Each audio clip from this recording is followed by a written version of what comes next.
안녕하십니까? 오늘은 요한복음 1장부터 4장까지 함께 읽고 10편 읽을 텐데요. 오늘부터 시작하는 요한복음, 저희가 이제 누가복음이나 마태복음, 마가복음 할 때도 먼저 특징을 알려드리고 그러면 이제 읽으면서 그 특징을 찾아내기가 수월했었는데요. 오늘 이제 앞부분을 보는 것도 중요하지만 중요한 건 오늘 들으시면서 요한복음의 특징은 이렇구나 하는 걸 먼저 캐치하시는 게 중요해요. 자, 요한복음은요, 일단 전혀 달라요. 완전 달라요. 마태, 마가, 누가복음은 기본적으로 마가복음의 골격을 가지고 있기 때문에 이 세 책은 사실상 읽으면서 구분하기가 쉽지 않으셨을 정도로 비슷해요. 마가복음의 기본 골격을 가지고 마태와 누가가 다시 썼다라고 할 수 있어요. 요것들은 공관복음이라고 해요. 공관복음이라고 할 때는 공통된 관점을 가지고 있다. 이 카메라가 이 같은 카메라에 찍었던 자료들을 사용하고 있다라고 생각을 할 수 있고, 그 공통된 관점이 그럼 누구의 관점이냐, 누구의 시점을 가지고 있냐 생각했을 때 뭐 여러 자료들을 추가적으로 덧붙이긴 하지만 기본적인 시점은 분명히 카메라가 누군가를 따라다니고 있어요. 그러니까 누군가로부터 나온 이야기라는 거예요. 생각해보면 예수님과 제자들이 다 함께 있을 땐 당연히 카메라가 거기를 비추고 있겠죠. 그런데 예수님과 12제자가 나눠지는 경우가 있어요. 예를 들면 예수는 기도하러 산으로 가시고 제자들은 배를 타고 가요. 자, 카메라가 예수님을 따라가지 않습니다. 왜냐하면 제자들과 떨어져 있는데 예수님 혼자 가신 곳에서 일어났던 일을 알고 있다면 그건 예수님이 해주신 얘기가 되는 거잖아요.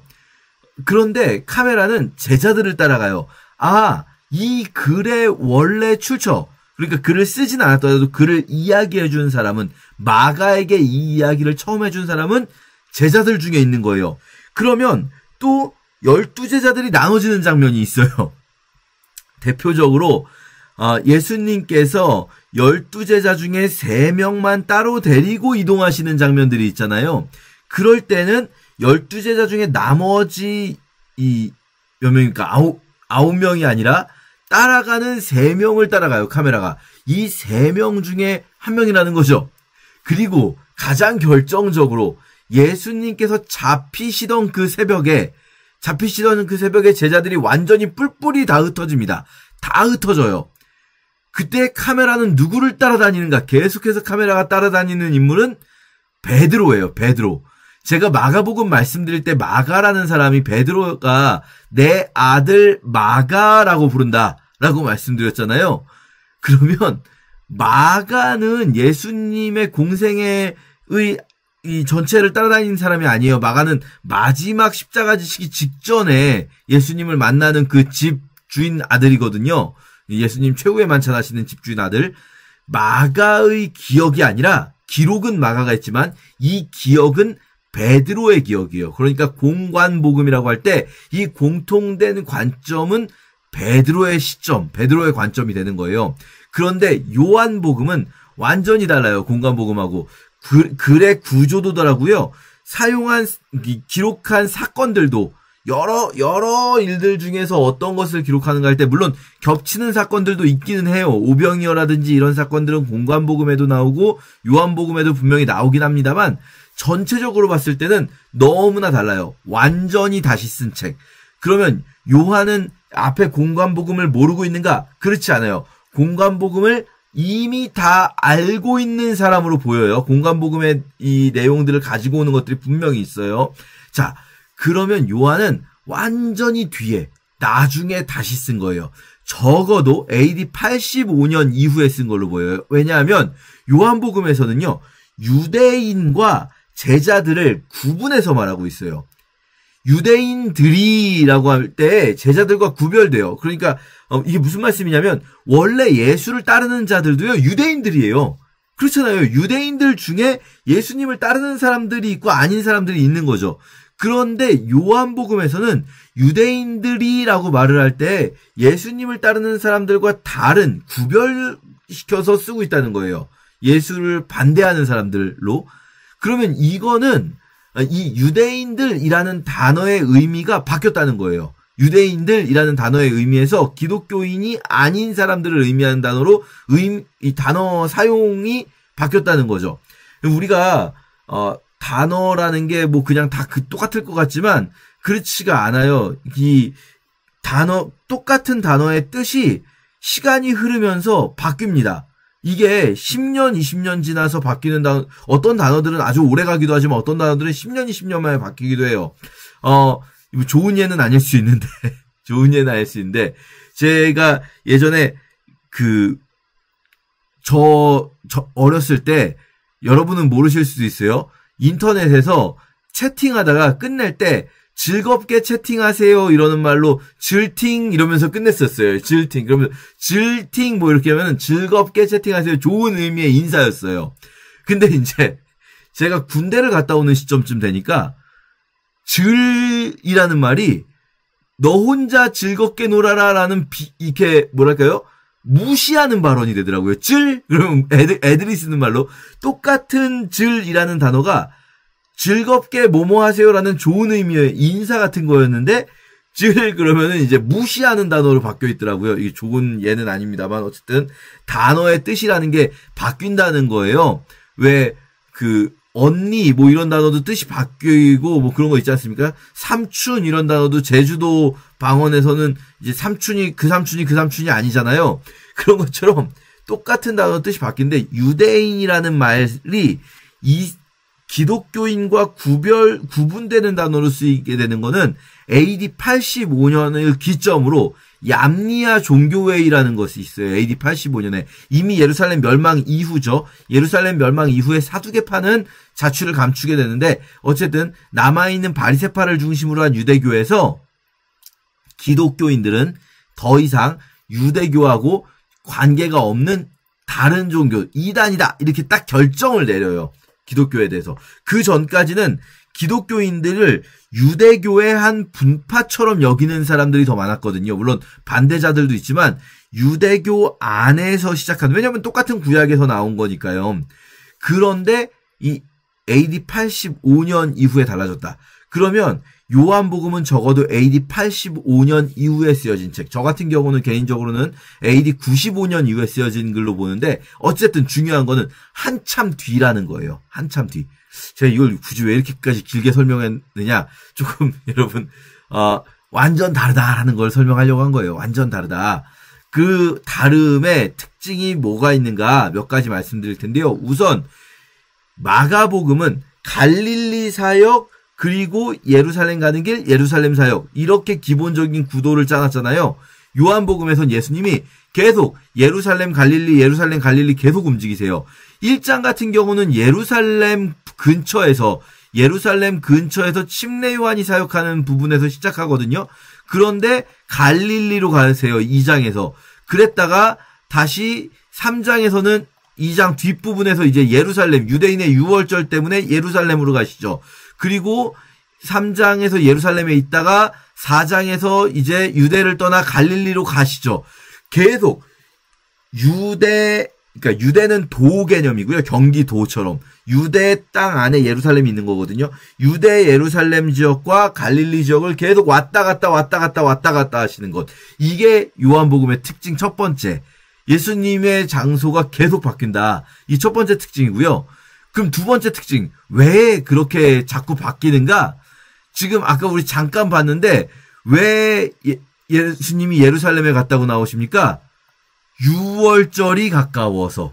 유월절이 되면서 예루살렘에 가셨다가 유월절을 지키고 유월절이 끝나서 갈릴리 집은 갈릴리에 있으니까요. 돌아가시고 다시 유대인의 명절이 되어서 예루살렘으로 가시고 이렇게 두 번째 특징, 첫 번째 특징이 왔다 갔다 하는 지역적 차이라면 두 번째 특징, 절기를 구체적으로 표현하고 있다는 거예요.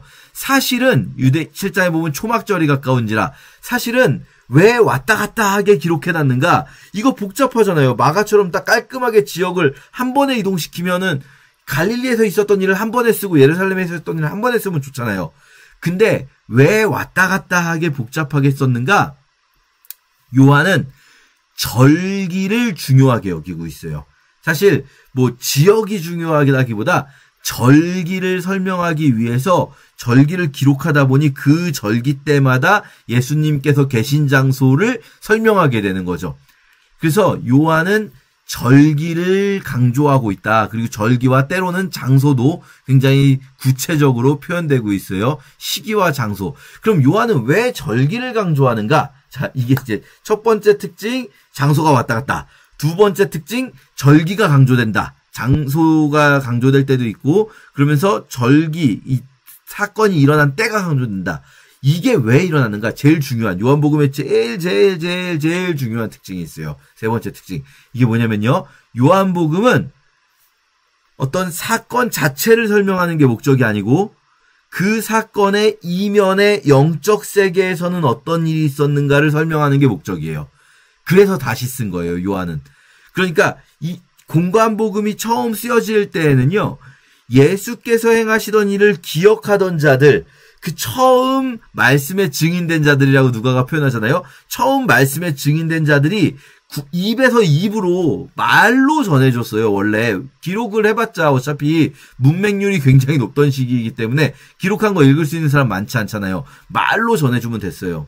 그런데 왜 공관복음이 기록됩니까? 말로 전해주던 사람들이 하나하나 죽어가는 거예요. 이제 박해의 시대에 죽기도 하고 또 나이가 차서 죽기도 하고 말로 전해줄 수 있는 사람들이 죽어가면서 일단 공관복음의 포인트는 있었던 사건을 기록해 남기는 것. 이게 특히 마가복음에서 제일 중요한 포인트이고 또 마태 누가도 본인이 하고자 하는 그 메시지, 전달하고자 하는 메시지에 따라서 그 사건들을 기록으로 남기는 것. 이것이 중요했다면 요한은 이미 그 공관복음의 사건을 기록으로 남긴 일들이 다 있는데 요한의 관점은 사건 자체가 아니에요. 요한의 관심은 그 사건 이면에 영적으로 어떤 일이 있었는가를 말해주기 위해서 다시 쓰고 있는 거예요. 완전히 새롭게 다시 쓰고 있는 거죠. 자, 예를 들어 볼게요. 예수님 탄생, 마가복음엔 안 나옵니다. 마가복음엔 안 나오고 예수님의 탄생, 마태복음은 어떻게 그리고 있죠? 마태복음에서는 왕이신 예수 그리스도를 강조하잖아요. 그러니까 이방 사절단이 왕을 찾아오는 사건이 나오죠. 동방박사들 사건. 그리고 헤롯, 거짓 왕인 헤롯이 진짜 왕인 예수를 죽이려고 하는 사건. 이렇게 유대의 왕이 강조된단 말이에요. 그러면서 동방박사 사건이 기록돼 있었죠. 누가복음에서는 예수님의 출생이 어떻게 기록되죠? 제일 처음 찾아온 사람들이 당시에 가난한 자들이었던 한밤에 양치던 목자들이 찾아오고 예수님은 가난한 자들이나 있을 법한 구유에 누이셔서 낮고 천한 몸으로 이 땅에 오시고 낮은 자들과 함께 하시는 하나님, 낮고 소외된 자들에 대한 관심, 이런 것들이 누가복음의 강조점이기 때문에 요 사건들이 나오고 있단 말이에요. 그러면 요한복음에서는 마태복음이 동방박사고 누가복음이 목자들이면 요한복음에는 예수님의 출생을 어떻게 그릴까요? 동방박사, 목자 이런 거 중요하지 않아요. 요한복음이 기록하고 싶은 건 뭐냐면 중요하지 않다는 게 실제로 중요하지 않다는 말이 아니라 요한의 기록 목적에서는 중요하지 않아요. 요한은 실제로 있었던 사건을 기록하고자 하는 게 아니에요. 그거는 이미 기록이 돼 있잖아요.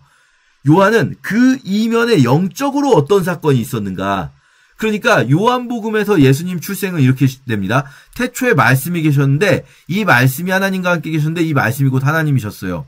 태초에 말씀이 계셨다. 태초에로 시작되는 것. 뭐를 떠올립니까? 태초에 하나님이 천지를 창조하시니라. 태초에 하나님이 천지를 창조하신 창세기를 떠올리게 하면서 시작해요. 그런데 이 창세기에서 하나님이 천지를 창조하실 때 하나님과 함께 있었던 존재가 있습니까? 하나님이 말씀하시죠. 빛이 있으라 말씀하시죠. 이 하나님의 말씀, 이 하나님의 말씀이 곧 하나님과 분리될 수 없으신 하나님이신데 그 말씀이 태초부터 하나님과 함께 계셨고 말씀이 다 만물이 다 말씀으로 지음받았잖아요. 그런데 이 말씀이 이 땅에 육신을 입고 이 땅에 오셨다는 거예요. 그래서 말씀이 육신이 되어서 이 땅에 오신 그 분이 바로 예수님이라는 거죠. 그분이. 그러니까 이 요한은 굳이 이 사건, 물론 사건을 기록합니다. 사건을 기록하지만 사건을 기록하는 것 자체가 목적이 아니에요. 사건을 기록하지만 그 사건의 배후의 영적 세계에서 어떤 일이 있었는가. 예수님 출생하실 때 누가 찾아오고 누가 무슨 이혼을 요셉이 마리아를 끊을까 말까 이런 거 중요한 게 아니고 요한이 말하고자 하는 것은 그 배후에 예수 그리스도께서 이 땅에 오셨다는 것은 말씀이신 하나님, 태초부터 계셨던 하나님이 이 땅에 인간의 몸으로 오셨다라는 성육신 사건이라는 점을 기록하고 있는 거예요. 마찬가지로 침례 요한의 사역에 있어서도 침례 요한이 무슨 막 설교한 내용들 있잖아요. 이런 거 중요하게 다루지 않아요. 침례 요한이 무슨 뭐 도끼가 나무 뿌리에 있고 회개에 합당한 열매를 맺고 그럼 우리가 어떻게 해야 됩니까? 뭐 이런 거보다 요한이 말하고 싶은 것은 이 침례 요한, 그러니까 이 글을 쓴 요한, 사도 요한과 침례 요한 다른 사람입니다. 침례 요한은 예수님의 사촌이자 예수님보다 먼저 와서 예수님의 길을 예비했던 당시의 선지자이고, 이 글을 쓰는 사람은 예수님의 제자 중에 또 동명이인 요한이 있어요. 요한이라는 이름 되게 흔한 이름이에요. 구약의 요나라는 이름을 그리스식으로 표현한 겁니다. 자, 침례 요한이 예수가 메시아라는 것을 증언하는 이 일을 하고 있어요. 그런데 예수가 메시아라는 것을 증언할 때 침례 요한이 정말 중요한 말을 해요. 나는 메시아 아니다. 나는 그냥 광야에 외치는 소리다. 그 광야에 외치는 소리인 내가 이분을 예비하고 있는 거다. 라고 하면서 그분이 나오실 때에 그분을 뭐라고 표현합니까? 보라, 세상 죄를 지고 가는 하나님의 어린 양이로다. 이게 정말 중요한 말이라는 거예요. 요한이 보기에는. 이 예수님이 어떤 분이신가 영적으로 설명한다면, 뭐 여러 가지 다른 설명들도 가능하겠지만 영적으로 설명한다면 예수 그리스도는 세상 죄를 지고 가는 하나님의 어린 양이에요. 마태가 유대의 왕이신 예수 그리스도, 누가가 가난한 자들과 소외된 자들과 함께 하시는 예수 그리스도, 또 기도하시는 예수 그리스도를 말했다면, 강조했다면, 요한은 진짜 딱 잘라서 한마디로 말하면 세상 죄를 지고 가는 하나님의 어린 양, 이 표현이 요한이 요한복음에서도 요한계시록에서도 강조하는 예수 그리스도의 가장 중요한 영적 진리라는 거죠. 자, 이렇게 요한복음의 세 번째 강조점은 영적인 세계에서 일어난 일이 무엇인가요? 그러면 이게 왜 두 번째 이 강조점, 절기 강조, 이것과 왜 절기를 강조하게 되는가? 그러니까 지역이 이동하는 이유는 절기 때문이고, 절기를 강조하는 이유는 그 절기의 영적인 의미와 그 절기에 일어난 사건의 영적인 의미를 겹쳐서 설명하는 거예요. 그러니까 이 사건이 이 절기에 일어났다는 것은 그냥 일어난 게 아니구나, 요한은 깨닫게 되는 거죠. 요한은 이 절기의 의미, 유월절, 초막절, 수전절, 이런 절기들이 있는데 이 절기의 의미와 이날 있었던 사건, 예수님의 설교, 이것들이 매치된다. 이거를 영적 의미를 말하고자 절기를 강조하게 되고, 절기를 강조하려다 보니까 절기 때마다 예수님 장소 자꾸 이동하셔서 장소가 자꾸 바뀌고, 이렇게 세 가지 특징이라고 말씀드렸지만 사실은 요한복음의 제일 중요한 특징은 딱 하나만 말한다면 영적인 세계의 일을 말하고자 한다라는 거예요. 자, 그래서 이렇게 예수님의 출생, 성육신, 그리고 이 침례 요한과 이 제자들을 만나는 사건. 근데 이제 요한복음이 공간복음하고 완전히 다른 관점을 가지고 공간복음이 선택한 사건들이 아닌 사건들을 기록을 하다 보니까 어떤 문제가 발생하냐면, 요한복음하고 공간복음이 충돌하는 것처럼 느껴질 수가 있어요. 팩트의 문제에 있어서. 예를 들면 제자들을 부르신 것은 공간복음에서 명백히 갈릴리에서 어부로 있던 제자들을 부르셔요. 그런데 요한복음에서는 예루살렘 부근 유대 땅에서 침례 요한의 말씀을 들으러 침례 요한을 따르다가 예수를 만나게 된다라고 보고 있단 말이에요. 요한의 말을 듣고 예수를 따르는, 그러니까 침례 요한이 저 사람 세상 죄를 지고 간 하나님의 어린 양이로다 말하니까 그걸 듣고 예수를 따랐다는 거예요. 예루살렘 그 부근의 이 유대 땅에서. 그러면 아니, 공간복음에서 갈릴리에서 물고기 잡다가 만났다고 하는데, 요한복음에서는 이 유대 땅에서 침례 요한을 따라다니다가 만났다고 하면 두 개가 부딪히잖아요. 그래서 예전에는, 뭐 요즘도 그런 분들이 있지만 예전엔 좀 더 많이, 요한복음은 나중에 쓰여진 책이잖아요. 그리고 영적 세계의 일을 설명하려고 한다. 요거는 뭐 너무 명백하게 보이다 보니까 요한복음은 팩트를 조금 왜곡했다. 사실이 아니게 자기가 설명하고자 하는 영적인 어떤 관점에 부합하도록 사실을 조금씩 왜곡시켜서 썼다라고 이제 보시는 분들이 많았어요, 예전에는. 그런데 우리가 이제 그렇게 보면 좀 마음이 불편하잖아요. 다르게 보면 다르게 보입니다. 이거는요, 사실은 처음부터 성경은 지어낸 얘기야. 성경은 조금 종교적인 관점에서 왜곡하고 있어라는 관점으로 보면 그렇게 해석이 되지만, 또 반대로 성경이 그래도 하나님 말씀이 팩트를 그렇게까지 무시할까 싶은 관점으로 보면 또 나름 해석이 돼요. 이게 결국 우리가 어떤 글을 읽을 때 선입견이라는 게 없을 수가 없거든요. 우리는, 인간은. 내가 어떤 스탠스를 가지고 이 글을 읽느냐에 따라서 실제로 다르게 보여요. 왜냐하면 이 사건 같은 경우도 제자들을 어떻게 부르셨는가 할 때, 갈릴리에서 부르신 이후에는 제자들이 계속해서 따라다니죠. 모든 것을 버려두고 예수를 쫓으니라. 그러니까 그때부터는 말하자면 예수님을 아예 풀타임으로 쫓아다니는, 다른 직업을 버리고 그걸 예수님을 쫓아다니는 제자가 되는 사건을 기록하고 있는 거죠. 갈릴리에서. 그런데 그 전에, 그때 처음 만난 게 아닐 수 있는 거예요. 갈릴리에서 예수를 처음 만난 게 아니라, 그럼 배를 타시고 갑자기 배를 멀리 대라고 하시잖아요. 그러니까 예수님이 내 배에 타서 배를 멀리 대라는 시키는 대로 하고 있잖아요. 그리고 예수님이 그 배에 타서 설교를 하시죠. 갈릴리 호숫가에 서 있는 수많은 사람들에게 설교하실 때 그 배를 이용하시잖아요. 공관복음만 보면 처음 만난 것 같지만 사실 생각해보면 처음 만난 사람한테 그렇게까지 하는 것도 이상해요. 그러면 요한복음에 나온 대로 유대 땅에서 먼저 만난 적이 있는 거예요. 그때는 침례 요한의 말씀을 듣고 예수를 따라가서 한번 예수님의 설교를 몇 번 듣고 랍비의 설교들을, 랍비를 하루 종일 따라다니는 제자들이, 랍비를 계속 따라다니는 제자들이 아니더라도 일반 백성들도 랍비가 왔다고 하면 말씀을 들으러 따라가고 이런단 말이에요.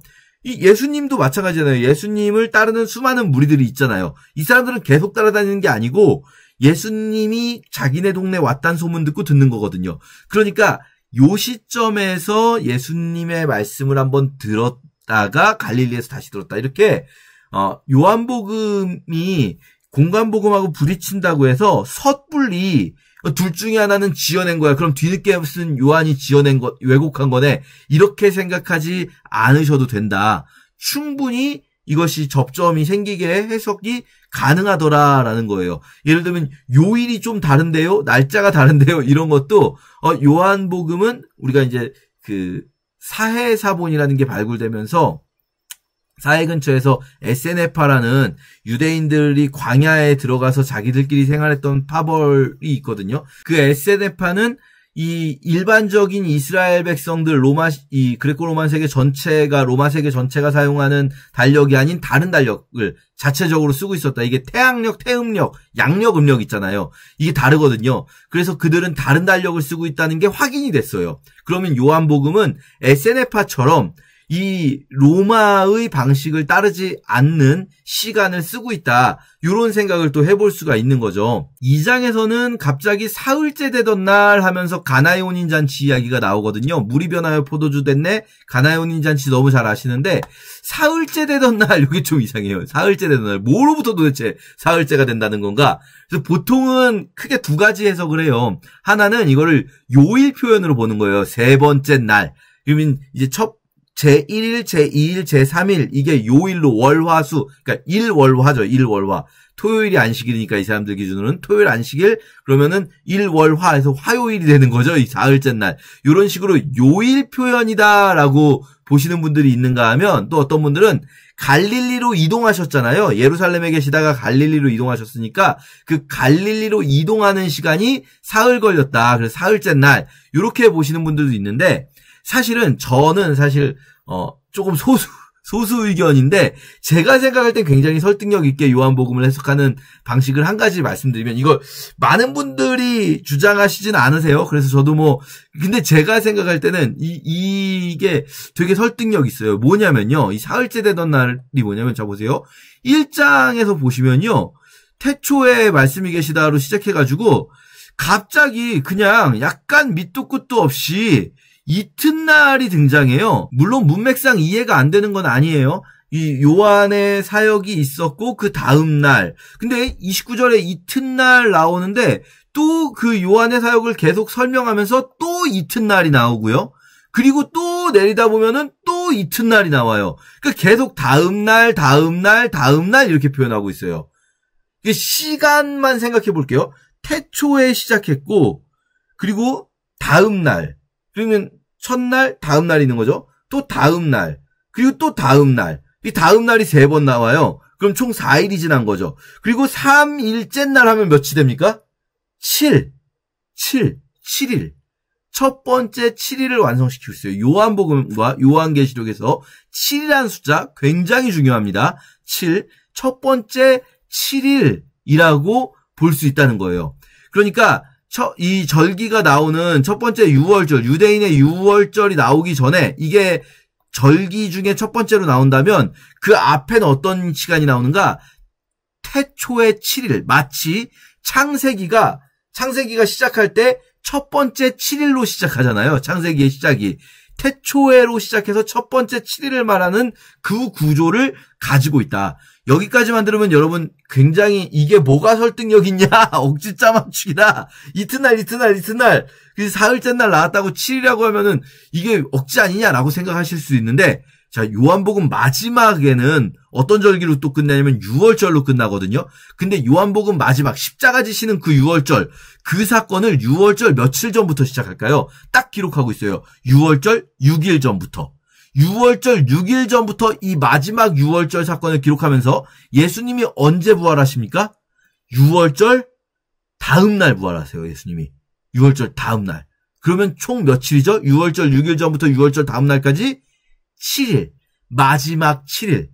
이게 여러분 첫 번째 7일과 마지막 7일로 앞뒤를 감싸고 그 사이에 절기 표현이 들어가요. 절기 표현이 몇 개가 들어갈까요? 여러분 한번 추측해 보세요. 절기 표현이 5개가 들어가요. 그러면 첫 번째 7일과 마지막 7일 그 사이에 5개의 절기가 들어가면 총 7개의 구간으로 끊어진다는 거예요. 요한복음의 구조가.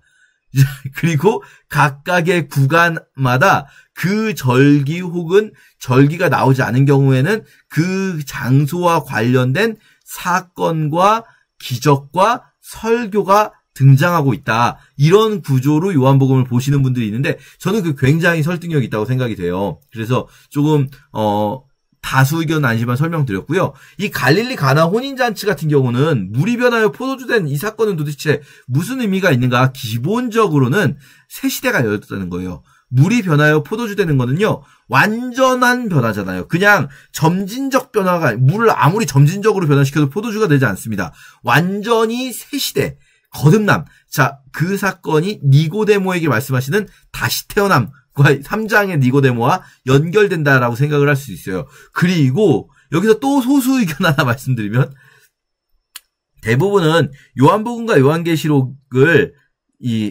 요한이 썼다 하더라도 이 두 책이 그렇게 밀접하게 연관된 책으로 보지는 않아요. 요한복음은 AD 85년에서 95년 사이로 보고 반모섬에 유배되기 전에 쓴 책으로 보고 에베소에서 썼다는 거죠. 그럼 요한은 에베소에 있었는데 에베소에 있다가 체포돼서 반모섬으로 유배가 되는데 에베소에 있을 때 쓴 책으로 보고 계시록은 반모섬에서 쓴 책이니까 이 두 책이 관련성 정도는 있지만 그렇게 밀접하진 않다라고 대부분은 보시는데 소수 의견으로 또 어떤 분들은 두 책이 굉장히 연결되어 있어서 시리즈로 구성되어 있다라고 보시는 경우도 있는데 저는 이것도 굉장히 설득력 있다고 생각하거든요. 자, 이 갈릴리 가나의 혼인잔치가 요한복음에 나오는 7개의 표적이 있는데 그중에 딱 이렇게 표현돼요. 첫 번째 표적이에요. 첫 번째 표적이 갈릴리 가나에서 물을 포도주로 바꾸신 혼인잔치예요.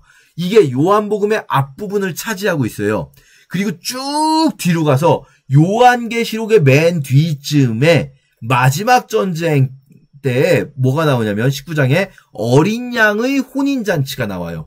2개의 혼인잔치로 요한복음과 요한계시록을 감싸고 있다. 이게 이 2개의 혼인잔치가 그럼 어떤 의미인가? 유대인들은 이 유대 전통은 결혼을 한 번 하지 않고 두 번 해요. 예식을 두 번 올려요. 이게 이제 우리식으로 표현하면 약혼식, 결혼식 같은 개념이지만 이들은 둘 다 결혼식이라고 불러요.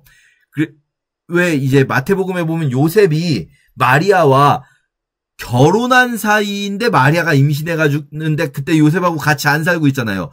그 한글 성경 번역하실 때 정혼한 사이더라 이렇게 번역했는데 이거 원래 결혼했다는 표현이거든요. 그 결혼했는데 왜 같이 안 살죠? 이게 첫 번째 결혼식이에요. 첫 번째 결혼식과 두 번째 결혼식이 있어서 두 번째 결혼식 때 신랑이 혼인행렬을 이끌고 가서 신부를 데리고 오는 거거든요. 이 두 번의 결혼식이 유대인의 풍습인데 이 유대인의 풍습을 요한복음과 요한계시록이 통째로 녹여서 신랑 대신 예수와 신부인 이 세상 혹은 신부인 교회의 관계로 만들고 있다는 거예요. 그래서 이 첫 번째 혼인 예식 이후에 신부는 이제 유부녀예요. 신부는 이 신랑에게 정절을 지켜야 될 의무가 생겨요. 유부녀가 됐어요. 그런데 신랑은 아직 같이 있지 못해요. 신랑이 신부를 아직 데리러 오지 않았어요. 이게 두 번째 혼인잔치 때 신랑이 신부를 데리러 오거든요. 이게 계시록 19장이 되는 거죠. 이렇게 어린 양의 혼인잔치와 가나의 혼인잔치를 앞뒤로 감싸고 있다라고 보면 전체적으로 굉장히 요한이 의도하는 신학적인 메시지가 우리가 지금 이 시대를 살아가는 우리는 신랑이신 예수 그리스도를 기다리는 신부들이다. 우리는 당장 신랑이 우리와 함께 있지 않은 것 같더라도 신랑을 향한 의와 정절을 지키며 살아가는 거다. 이런 것들을 굉장히 잘 표현해내는 그런 메타포라고 할 수가 있겠죠. 자, 그리고 성전에서 이제 6월절이 돼서 성전에 가시자마자 있는 사건이 성전 정화 사건이죠. 이게 뭐 전에 말씀드렸지만 공관복음에서는 제일 마지막 예수님 십자가 지시는 그 고난 주간에 있었던 사건으로 기록하고 있어요. 근데 요한복음에서는 맨 앞에 있잖아요. 이것도 이제 어떤 분들은 요한복음이 그러면은 공관복음하고 충돌한다 이렇게 생각하시지만 그럴 필요가 없는 거예요. 예수님께서 예루살렘 가실 때마다 이걸로 싸웠을 것 같아요, 실제로. 왜냐면 예수님이 가실 때마다 봤을 텐데 성전에 떡하니 장사하고 있으면 봤을 텐데 예수님 가만히 계셨겠습니까? 근데 또 예수님이 그걸 막 이렇게 쫓아냈어요. 이 첫 번째 6월절에 처음 기록하고 있단 말이에요, 이거를.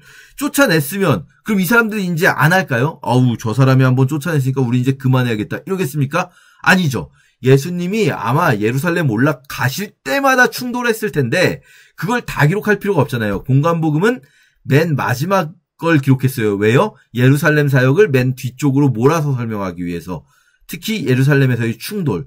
그런데 요한복음은 이거를 앞쪽에 배치하고 있어요. 왜냐? 이 첫 번째 6월절의 의미와 합쳐서 설명을 하고 싶은 거죠. 자, 이렇게 2장, 3장의 이 충돌로 인해서 이 충돌이 누구와의 충돌이냐면 대제사장 가문 안나스 가문과의 충돌이에요. 이 시장이 안나스 거거든요. 안나스 가문 거.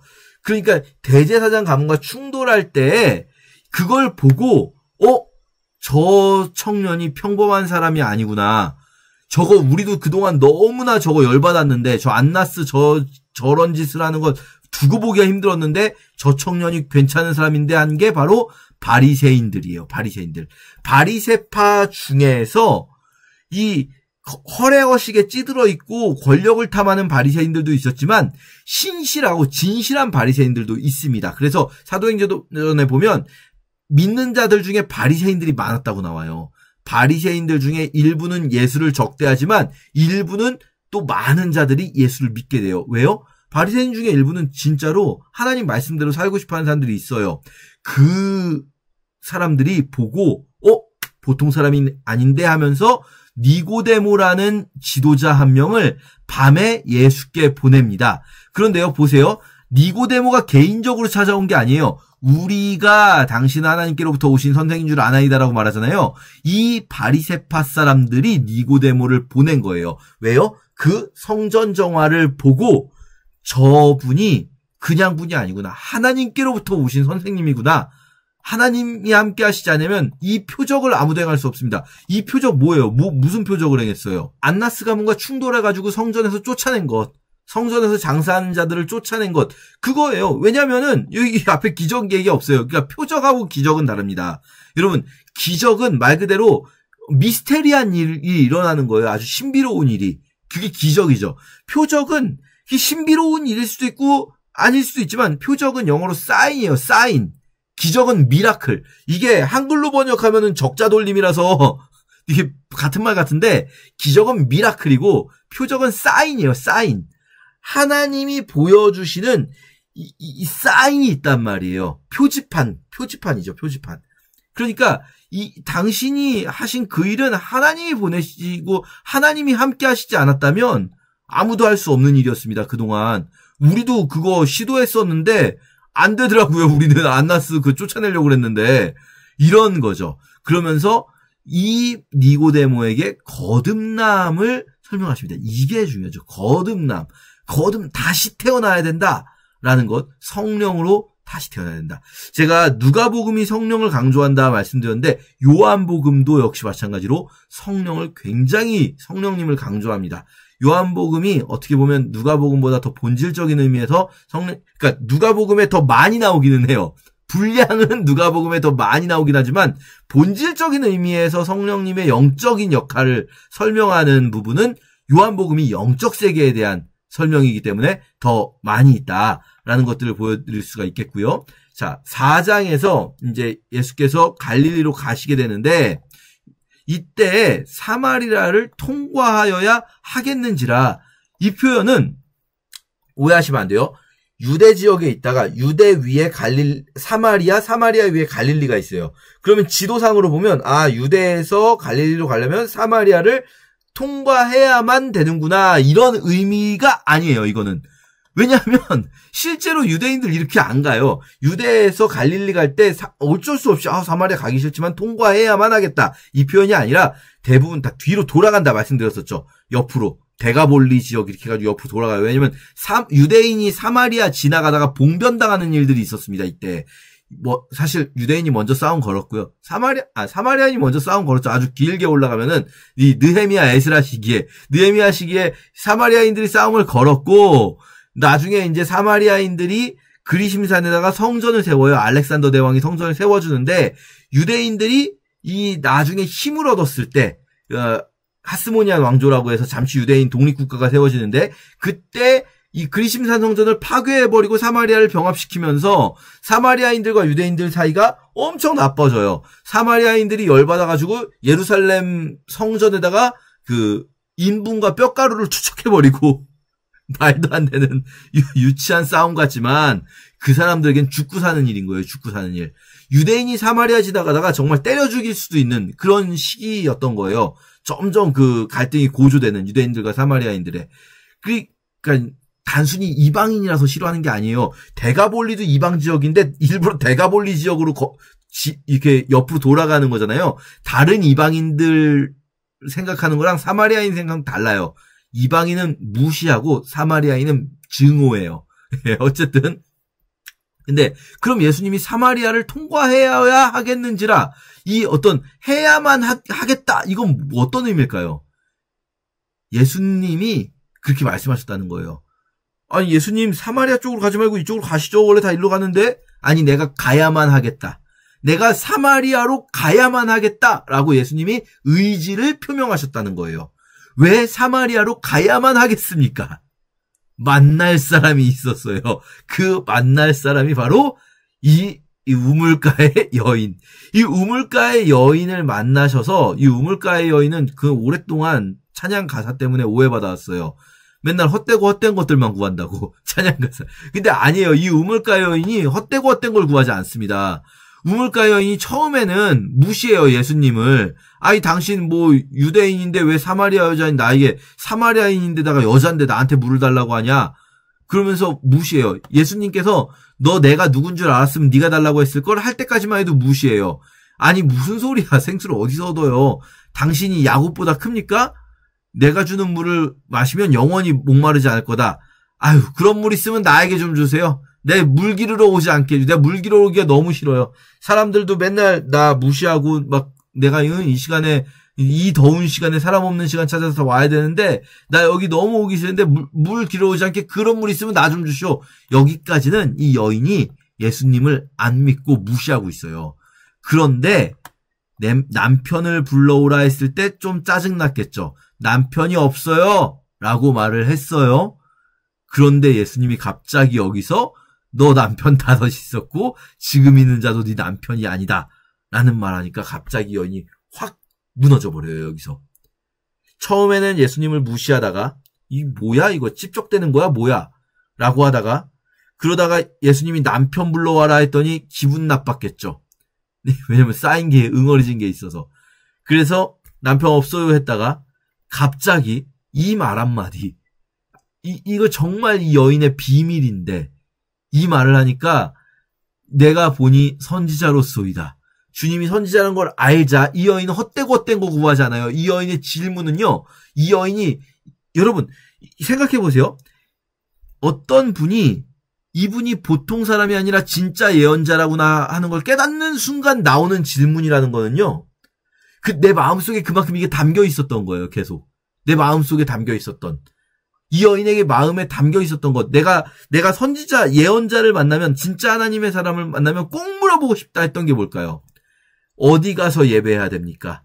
우리 어디 가서 예배해야 됩니까? 나는 어디 가서 예배해야 됩니까? 왜냐면 사마리아인들은 이 산, 그리심산에서 예배하고 당신들 유대인들은 예루살렘에서 예배하라고 하는데 그리심산입니까? 예루살렘입니까? 어디 가서 예배해야 됩니까? 왜 이게 이 여자에게 그렇게까지 마음에 맺혀 있을까요?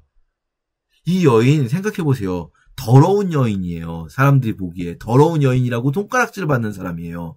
이 사람이 그리심산 성전터에 가서 예배를 드릴 이때는 터만 남아있죠. 유대인들이 부셨으니까. 하지만 어쨌든 그들이 모이는 그 예배에 참여할 수 있었을까요? 이 여인이? 못 참여했을 거예요. 손가락질하면서. 근데 이 여인이 생각했을 거예요. 그동안. 저 그리심산 가짜라며 저기서 예배한 게 뭐 예배? 예루살렘이 진짜라며. 근데 속으로는 나도 그리심산 예배에 참여하고 싶은데 쫓겨나고. 근데 또 예루살렘이 진짜면 나 예루살렘이라 나 어디 가서 나는 어떻게든 어디 가서든 하나님께 예배드리고 싶은데 근데 예배에 자격이 없다.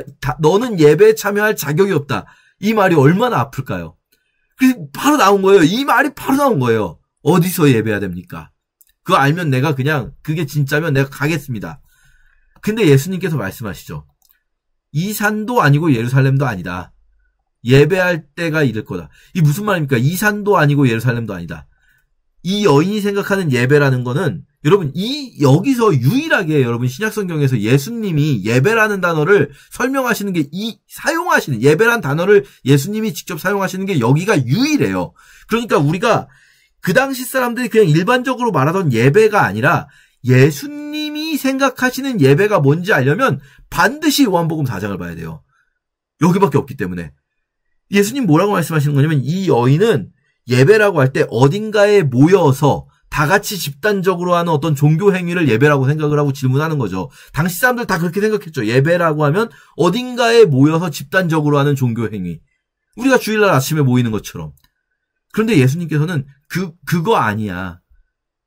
어디에 모여가지고 하는 그게 예배가 아니라 예배는 뭐냐면 영과 진리로 예배하는 것. 아버지께서는 이렇게 예배하는 자들을 찾으셔. 지금도 찾으셔. 니네 가는 그리심산에서 유대인들 예루살렘에서 예배한다고 하지만 아버지께서는 지금도 진짜 영과 진리로 예배하는 자들을 찾고 계셔. 그러니까 네가 어디에 있든지 네가 그렇게 사람들 모여있는 곳에 있지 않아도 네가 영과 진리로 예배하는 그 시간이 하나님이 널 받으시는 시간이야. 라고 말씀하시는 거죠. 너 거기 꼭 가지 않아도 돼. 걔네들 손가락질하는 거기 안 가도 돼. 네가 영과 진리로 예배하는 시간이 올 거야. 라고 말씀을 하시는 거죠. 그러면 여자가 두 번째 질문. 그러면요. 또 하나 나오는 거예요. 정말 헛된 것들 구한 적이 없어요. 이 여자 두 번째 질문은 뭡니까?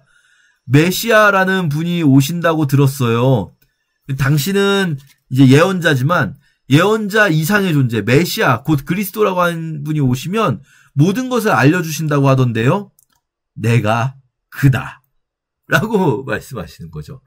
자, 이렇게 이제 이 여인과의 대화 맥락 우리가 볼 수가 있습니다. 이렇게 요한복음 4장까지 함께 읽겠습니다. 제1장. 태초에 말씀이 계시니라. 이 말씀이 하나님과 함께 계셨으니 이 말씀은 곧 하나님이시니라. 그가 태초에 하나님과 함께 계셨고 만물이 그로 말미암아 지은 바 되었으니 지은 것이 하나도 그가 없이는 된 것이 없느니라. 그 안에 생명이 있었으니 이 생명은 사람들의 빛이라.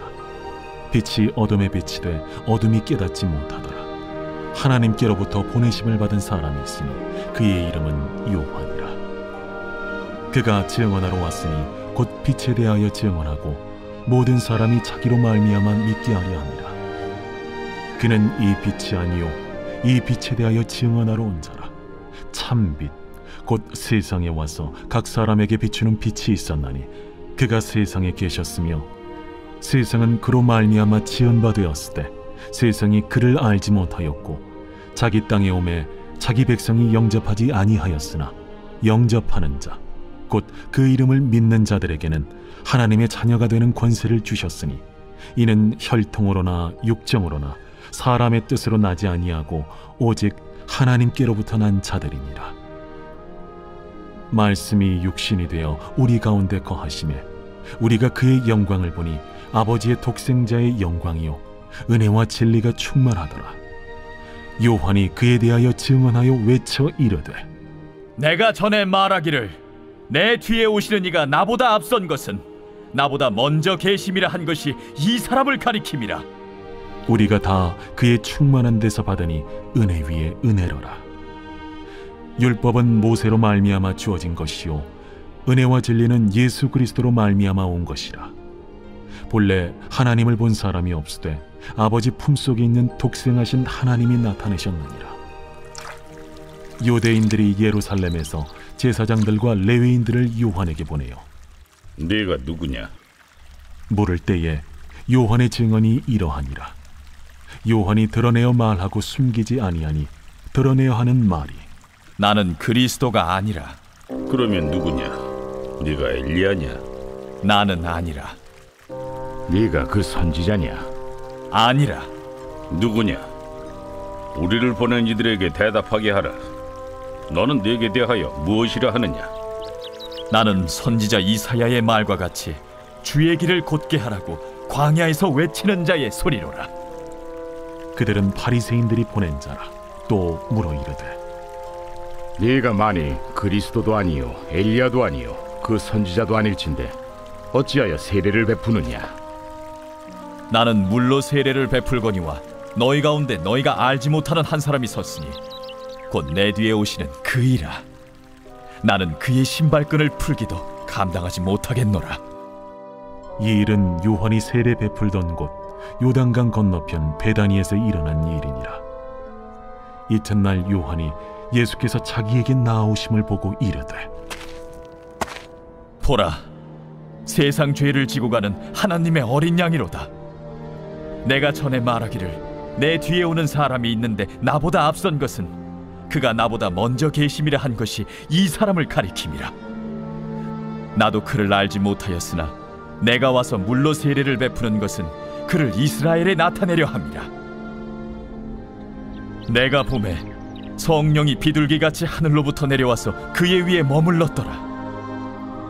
나도 그를 알지 못하였으나 나를 보내어 물로 세례를 베풀라 하신 그이가 나에게 말씀하시되 성령이 내려서 누구 위에든지 머무는 것을 보거든 그가 곧 성령으로 세례를 베푸는 이인 줄 알라 하셨기에 내가 보고 그가 하나님의 아들이심을 증언하였노라. 또 이튿날 요한이 자기 제자 중 두 사람과 함께 섰다가 예수께서 거니심을 보고 말하되 보라, 하나님의 어린 양이로다. 두 제자가 그의 말을 듣고 예수를 따르거늘 예수께서 돌이켜 그 따르는 것을 보시고 물어 이르시되 무엇을 구하느냐? 랍비여, 어디 계시오니이까? 랍비는 번역하면 선생이라. 와서 보라. 그러므로 그들이 가서 계신 데를 보고 그날 함께 거하니 때가 10시쯤 되었더라. 요한의 말을 듣고 예수를 따르는 두 사람 중에 하나는 시몬 베드로의 형제 안드레라. 그가 먼저 자기의 형제 시몬을 찾아 말하되, 우리가 메시아를 만났다. 메시아는 번역하면 그리스도라. 데리고 예수께로 오니 예수께서 보시고, 네가 요한의 아들 시몬이니 장차 게바라 하리라. 게바는 번역하면 베드로라. 이튿날 예수께서 갈릴리로 나가려 하시다가 빌립을 만나 이르시되, 나를 따르라. 빌립은 안드레와 베드로와 한 동네 베세다 사람이라. 빌립이 나다나엘을 찾아 이르되, 모세가 율법에 기록하였고 여러 선지자가 기록한 그 일을 우리가 만났으니 요셉의 아들 나사렛 예수니라. 나다나엘이 이르되, 나사렛에서 무슨 선한 것이 날 수 있느냐? 와서 보라. 예수께서 나다나엘이 자기에게 오는 것을 보시고 그를 가리켜 이르시되, 보라, 이는 참으로 이스라엘 사람이라. 그 속에 간사한 것이 없도다. 어떻게 나를 아시나이까? 빌립이 너를 부르기 전에 네가 무화과 나무 아래 있을 때 보았노라. 라삐여, 당신은 하나님의 아들이시요 당신은 이스라엘의 임금이로소이다. 내가 너를 무화과 나무 아래에서 보았다 함으로 믿느냐? 이보다 더 큰 일을 보리라. 진실로 진실로 너희에게 이르노니 하늘이 열리고 하나님의 사자들이 인자 위에 오르락 내리락 하는 것을 보리라.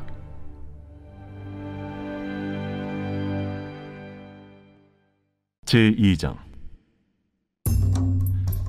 사흘째 되던 날 갈릴리 가나에 혼례가 있어 예수의 어머니도 거기 계시고 예수와 그 제자들도 혼례 청함을 받았더니 포도주가 떨어진지라. 예수의 어머니가 예수에게 이르되, 저들에게 포도주가 없다. 여자여, 나와 무슨 상관이 있나이까? 내 때가 아직 이르지 아니하였나이다. 그의 어머니가 하인들에게 이르되, 너희에게 무슨 말씀을 하시든지 그대로 하라. 거기에 유대인의 정결 예식을 따라 두세 통 드는 돌 항아리 6이 놓였는지라. 예수께서 그들에게 이르시되, 항아리에 물을 채우라. 하신즉 아귀까지 채우니 이제는 떠서 연회장에게 갖다 주라. 하심에 갖다 주었더니 연회장은 물로 된 포도주를 맛보고도 어디서 났는지 알지 못하되 물떠온 하인들은 알더라. 연회장이 신랑을 불러 말하되, 사람마다 먼저 좋은 포도주를 내고 취한 후에 낮은 것을 내거늘 그대는 지금까지 좋은 포도주를 두었도다. 예수께서 이 첫 표적을 갈릴리 가나에서 행하여 그의 영광을 나타내시며 제자들이 그를 믿으니라. 그 후에 예수께서 그 어머니와 형제들과 제자들과 함께 가버나움으로 내려가셨으나 거기에 여러 날 계시지는 아니하시니라. 유대인의 유월절이 가까운지라 예수께서 예루살렘으로 올라가셨더니 성전 안에서 소와 양과 비둘기 파는 사람들과 돈 바꾸는 사람들이 앉아있는 것을 보시고 노건으로 채찍을 만드사 양이나 소를 다 성전에서 내쫓으시고 돈 바꾸는 사람들의 돈을 쏟으시며 상을 엎으시고 비둘기 파는 사람들에게, 이것을 여기서 가져가라. 내 아버지의 집으로 장사하는 집을 만들지 말라 하시니 제자들이 성경 말씀에 주의 전을 삼원은 열심히 나를 삼키리라 한 것을 기억하더라. 이에 유대인들이 대답하여 예수께 말하기를, 내가 이런 일을 행하니 무슨 표적을 우리에게 보이겠느냐? 너희가 이 성전을 헐라. 내가 사흘 동안에 일으키리라. 이 성전은 46년 동안의 지었건을 내가 3일 동안에 일으키겠느냐? 그러나 예수는 성전된 자기 육체를 가리켜 말씀하신 것이라. 죽은 자 가운데서 살아나신 후에야 제자들이 이 말씀하신 것을 기억하고 성경과 예수께서 하신 말씀을 믿었더라. 유월절에 예수께서 예루살렘에 계시니 많은 사람이 그의 행하시는 표적을 보고 그의 이름을 믿었으나 예수는 그의 몸을 그들에게 의탁하지 아니하셨으니 이는 친히 모든 사람을 아시며 또 사람에 대하여 누구의 증언도 받으실 필요가 없었으니 이는 그가 친히 사람의 속에 있는 것을 아셨음이니라.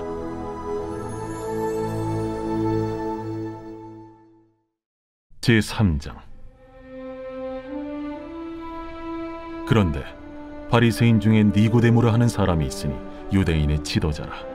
그가 밤에 예수께 와서 이르되, 라삐여, 우리가 당신은 하나님께로부터 오신 선생인 줄 아나이다. 하나님이 함께 하시지 아니하시면 당신이 행하시는 이 표적을 아무도 할 수 없음이니이다. 진실로 진실로 내게 이르노니 사람이 거듭나지 아니하면 하나님의 나라를 볼 수 없느니라. 사람이 늙으면 어떻게 날 수 있어 없나이까? 두 번째 모태에 들어갔다가 날 수 있어 없나이까? 진실로 진실로 내게 이르노니 사람이 물과 성령으로 나지 아니하면 하나님의 나라에 들어갈 수 없느니라. 육으로 난 것은 육이요 영으로 난 것은 영이니 내가 네게 거듭나야 하겠다 하는 말을 놀랍게 여기지 말라. 바람이 임의로 불매 네가 그 소리는 들어도 어디서 와서 어디로 가는지 알지 못하나니 성령으로 난 사람도 다 그러하니라. 어찌 그러한 일이 있을 수 있나이까? 너는 이스라엘의 선생으로서 이러한 것들을 알지 못하느냐? 진실로 진실로 내게 이르노니 우리는 아는 것을 말하고 본 것을 증언하노라. 그러나 너희가 우리의 증언을 받지 아니하는도다. 내가 땅의 일을 말하여도 너희가 믿지 아니하거든. 하물며 하늘의 일을 말하면 어떻게 믿겠느냐? 하늘에서 내려온 자 곧 인자 외에는 하늘에 올라간 자가 없느니라. 모세가 광야에서 뱀을 든 것 같이 인자도 들려야 하리니 이는 그를 믿는 자마다 영생을 얻게 하려 하심이니라. 하나님이 세상을 이처럼 사랑하사 독생자를 주셨으니 이는 그를 믿는 자마다 멸망하지 않고 영생을 얻게 하려 하심이라. 하나님이 그 아들을 세상에 보내신 것은 세상을 심판하려 하심이 아니요 그로 말미암아 세상이 구원을 받게 하려 하심이라. 그를 믿는 자는 심판을 받지 아니하는 것이요 믿지 아니하는 자는 하나님의 독생자의 이름을 믿지 아니하므로 벌써 심판을 받은 것이니라. 그 정죄는 이것이니 곧 빛이 세상에 왔으되 사람들이 자기 행위가 악함으로 빛보다 어두움을 더 사랑한 것이니라. 악을 행하는 자마다 빛을 미워하여 빛으로 오지 아니하나니 이는 그 행위가 드러날까 하며 진리를 따르는 자는 빛으로 오나니 이는 그 행위가 하나님 안에서 행한 것임을 나타내려 함이라. 그 후에 예수께서 제자들과 유대 땅으로 가서 거기 함께 유하시며 세례를 베푸시더라. 요한도 살렘 가까운 에논에서 세례를 베푸니 거기 물이 많으니라. 그러므로 사람들이 와서 세례를 받더라. 요한이 아직 옥에 갇히지 아니하였더라. 이에 요한의 제자 중에서 한 유대인과 더불어 정결 예식에 대하여 변론이 되었더니 그들이 요한에게 가서 이르되 랍비여, 선생님과 함께 요단강 저편에 있더니 곧 선생님이 증언하시던 이가 세례를 베풀매 사람이 다 그에게로 가더이다. 만일 하늘에서 주신 바 아니면 사람이 아무것도 받을 수 없느니라. 내가 말한 바 나는 그리스도가 아니요 그의 앞에 보내심을 받은 자라고 한 것을 증언할 자는 너희니라. 신부를 취하는 자는 신랑이나 서서 신랑의 음성을 듣는 친구가 크게 기뻐하나니 나는 이러한 기쁨으로 충만하였노라. 그는 흥하여야 하겠고 나는 쇠하여야 하리라. 위로부터 오시는 이는 만물 위에 계시고 땅에서 난 이는 땅에 속하여 땅에 속한 것을 말하느니라. 하늘로부터 오시는 이는 만물 위에 계시나니 그가 친히 보고 들은 것을 증언하되 그의 증언을 받는 자가 없도다. 그의 증언을 받는 자는 하나님이 참되시다는 것을 인쳤느니라. 하나님이 보내신 이는 하나님의 말씀을 하나니 이는 하나님이 성령을 한량없이 주심이니라. 아버지께서 아들을 사랑하사 만물을 다 그의 손에 주셨으니 아들을 믿는 자에게는 영생이 있고 아들에게 순종하지 아니하는 자는 영생을 보지 못하고 도리어 하나님의 진노가 그 위에 머물러 있느니라.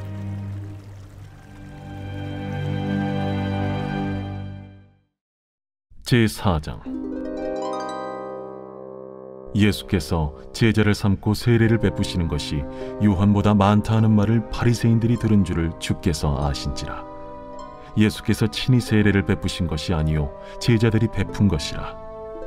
유대를 떠나사 다시 갈릴리로 가실새 사마리아를 통과하여야 하겠는지라. 사마리아에 있는 수가라는 동네에 이르시니 야곱이 그 아들 요셉에게 준 땅이 가깝고 거기 또 야곱의 우물이 있더라. 예수께서 길 가시다가 피곤하여 우물 곁에 그대로 앉으시니 때가 6시쯤 되었더라. 사마리아 여자 한 사람이 물을 기르러 왔으며 예수께서 물을 좀 달라. 이는 제자들이 먹을 것을 사러 그 동네에 들어갔음이라. 사마리아 여자가 이르되 당신은 유대인으로서 어찌하여 사마리아 여자인 나에게 물을 달라 하나이까? 이는 유대인이 사마리아인과 상종하지 아니함이로라. 네가 만일 하나님의 선물과 또 내게 물 좀 달라 하는 이가 누구인 줄 알았더라면 네가 그에게 구하였을 것이요 그가 생수를 내게 주었으리라. 주여, 물 기를 그릇도 없고 이 우물은 깊은데 어디서 당신이 그 생수를 얻겠사옵나이까? 우리 조상 야곱이 이 우물을 우리에게 주셨고 또 여기서 자기와 자기 아들들과 짐승이 다 마셨는데 당신이 야곱보다 더 크니이까? 이 물을 마시는 자마다 다시 목마르려니와 내가 주는 물을 마시는 자는 영원히 목마르지 아니하리니 내가 주는 물은 그 속에서 영생하도록 솟아나는 샘물이 되리라. 주여, 그런 물을 내게 주사 목마르지도 않고 또 여기 물 기르러 오지도 않게 하옵소서. 가서 내 남편을 불러오라. 나는 남편이 없나이다. 내가 남편이 없다는 말이 옳도다. 너에게 남편 5이 있었고 지금 있는 자도 내 남편이 아니니 내 말이 참되도다. 주여, 내가 보니 선지자로소이다. 우리 조상들은 이 산에서 예배하였는데 당신들의 말은 예배할 곳이 예루살렘에 있다 하더이다. 여자여, 내 말을 믿으라. 이 산에서도 말고 예루살렘에서도 말고 너희가 아버지께 예배할 때가 이르리라. 너희는 알지 못하는 것을 예배하고 우리는 아는 것을 예배하노니 이는 구원이 유대인에게서 남이라.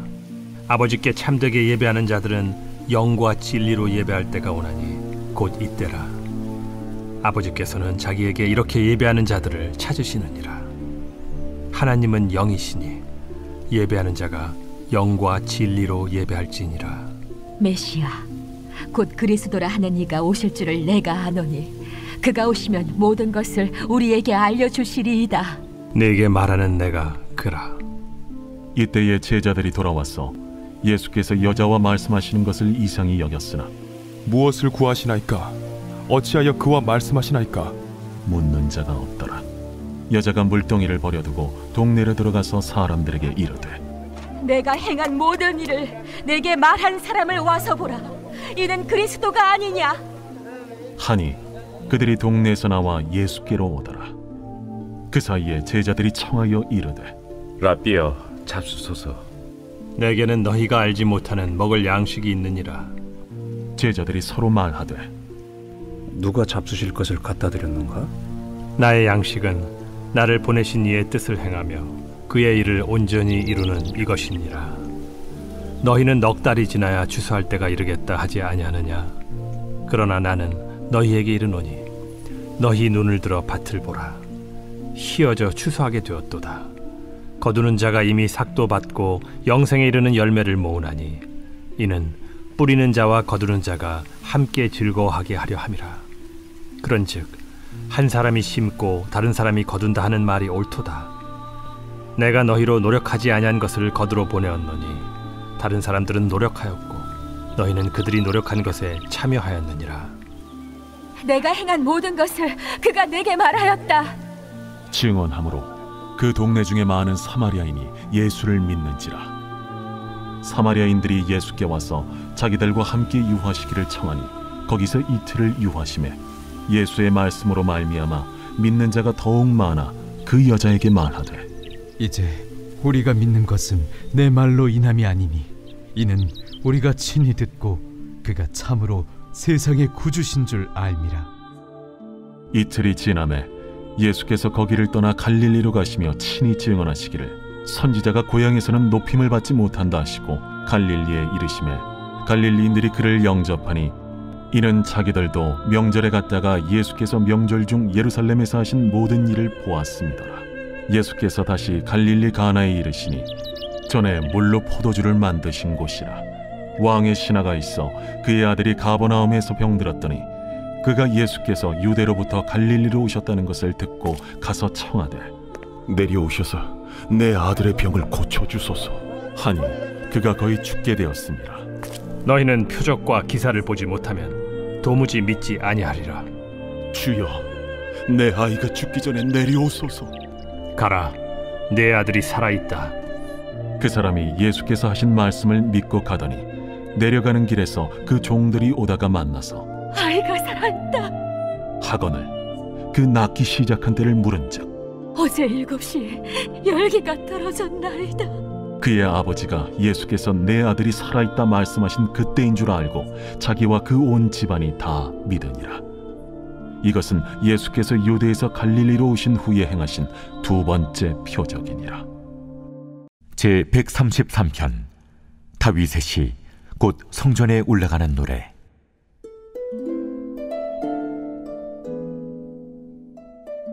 보라, 형제가 연합하여 동거함이 어찌 그리 선하고 아름다운고. 머리에 있는 보배로운 기름이 수염 곧 아론의 수염에 흘러서 그의 옷깃까지 내림같고 헐몬의 이슬이 시온의 산들의 내림같도다. 거기서 여호와께서 복을 명령하셨나니 곧 영생이로다.